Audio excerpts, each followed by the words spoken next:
अल्लाह फरमांदे ने कि जदों तू मेरी इबादत वास्ते वक़्त निकालेगा मैं तेनू दिल दा भी गनी कर देंगा, तेनू मैं मालदार बना देंगा।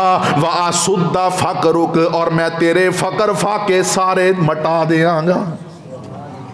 अल्लाह अकबर कबीरा।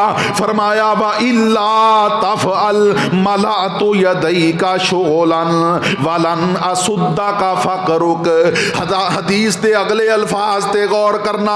फरमाया कि ए इब्ने आदम, अगर तू मैं रब दी इबादत वास्ते भी फरागत इख्तियार नहीं करदा, मैं अल्लाह वास्ते भी अपनी मसरूफियात नू तरक नहीं करदा, ते याद रख मैं अल्लाह तेनू ऐसे तेरे हत्थां ऐसे कम्मा दे अंदर मसरूफ कर देंगा कि जिहदी कोई आउटपुट नहीं होएगी। आंदा है जनाब टके दी आमदन नहीं ते मिंट दा वेल नहीं। अल्लाह अकबर कबीरा।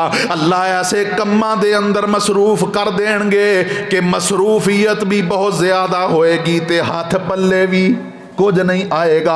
अल्लाह अकबर कबीरा।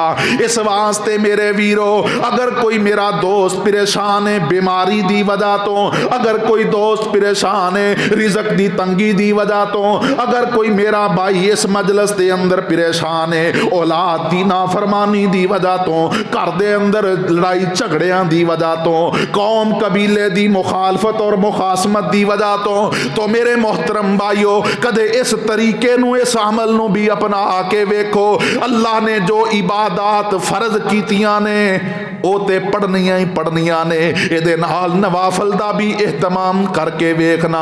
नमाज़े तहज्जुद शुरू करके वेख, अल्लाह दे जिक्र अज़कार दे अंदर अपने आप नू मसरूफ करके वेख। अल्लाह दा वादा है, अल्लाह दा वादा है। अल्लाह फरमांदे ने जदों तू मेरी इबादत वास्ते फारग टाइम निकालेगा ते मैं तेरे हत्थां नू गनी कर देंगा, मैं तेनू फकीरी और फकरो फाका तो महफूज फरमा लवांगा।